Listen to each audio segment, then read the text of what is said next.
Быйыл Кытайдан канча электромобиль дейбизби, ушу машина, транспорт канчасы келди бизге? Негизи менде азыр 142 миң легковой авто кирди да жалпы. Ошонун где-то 30% так малым немем жок. 50-дөн 55 миңге чейин Кытайдан кирди.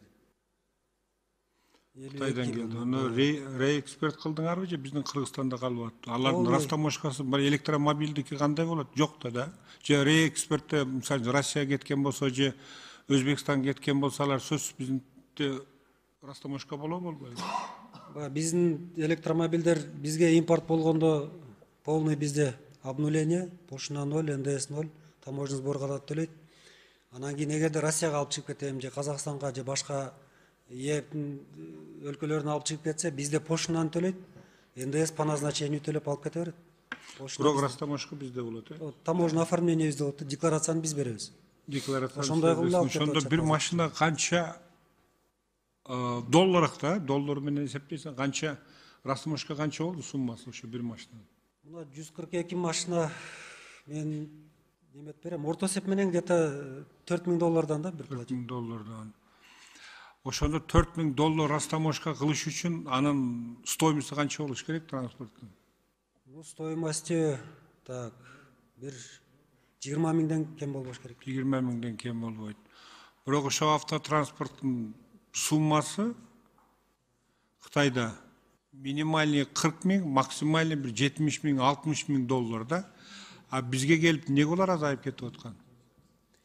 Биринчиден электромобилдер 0. Электромобилдер 0. Реэкспорт боюнча электромобиль боюнча бааларын антып айта албайм. Бирок башка транспортный башка өлкөлөрдөн келгендерде бар, баасы азайып кеткендер бар. Аны немет алабыз. Бар андай моменттер. Мисалы үчүн көбүнчө Кытайдан келди электромобилдер, анан Кореядан келип атат, туурабы бизге? Ал сумма бияка келгенде ушул мен себеп бул суроону эмнеге бергим келип атат? Мына 100 миллиардка чыгып атасыңар, жакшы. Өзү негизинен бүгүнкү күнү таможня план коюлбайт. Таможняга эч качан, туурабы? Таможня ошол өзүнүн прогнозу менен иштейт да, 100 миллиардка чыктыңар. Анан ба 3,5 миңден $4000 чейин растамошка болуп атты. Бирок анын реальный ценасы ушу башка мамлекетте 40 миң, 50 миң, 70 миңге чейин чыгып атты да. Ошо машиналар бүгүнкү күнү биздин базарларда суммасы 40 миң, 50 миң, 60 миң, 70 миң деп турат да.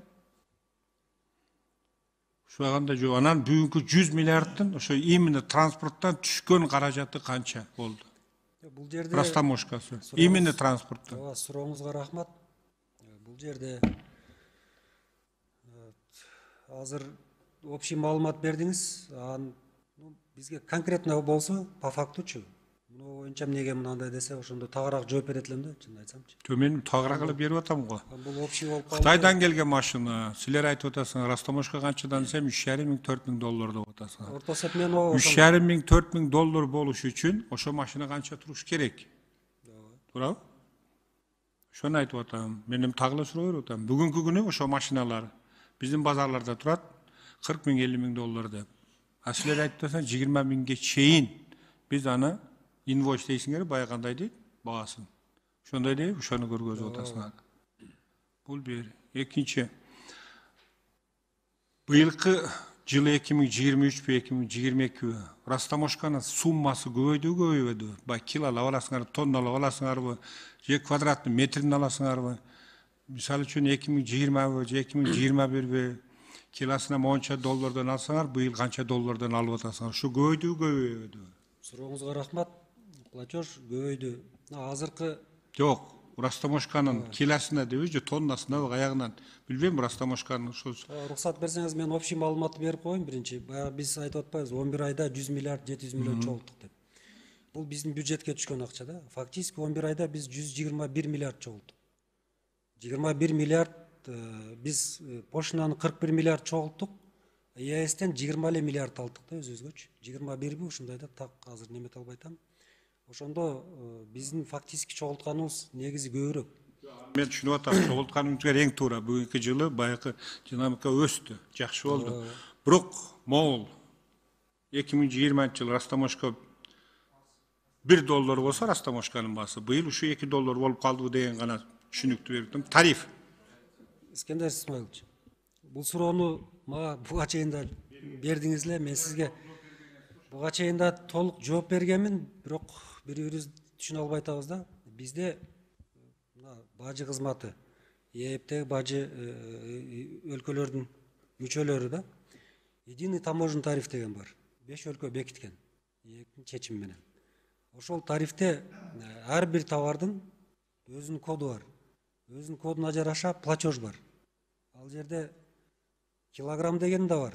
Бирок ал единичный случай да, комбинированный бар, адвалорный деген бар, процентном соотношении. В основном адвалорный процентном Жок, соотношении. мен түшүндүм. Ошо көтөрүлдү ошол эле. Көтөрүлдү. Көтөрүлдү. Көрүп, быйыл мурун $1 турса, быйыл $2 болуп калды ошол да. Образын айтып атам. Ооба, а так андай неме жок да, тарификация жок. Биз Растамошканын бардыгы сомдо эмес, бир иностранный валютада доллар кылабыз, туурабы? Жок, биздики баардыгы сом менен да. Жок, сомдук курсун бөлөсүңөр да долларга, туурабы? Расчет кылганда туура. Расчет кылганда сом менен кыласыңар. Сом Бирок менен расчет кылабыз. банкта курсовой доллардын курсун аласыңар, туурабы? Ал эми жөн эле салыштырмалуу үчүн алышыбыз мүмкүн, бирок бүт расчеттор национальный валюте. Түшүнүп атам, национальный валюта. Бирок келгенде все равно аны силер салыштырмалуу долларга айтасыңар да. Мисалы үчүн 1 килограмм $1 дейсиңер. Анан аны сомго айландырасыңар да сом менен аласыңар. Туурабы? Сом менен эле айтабыз.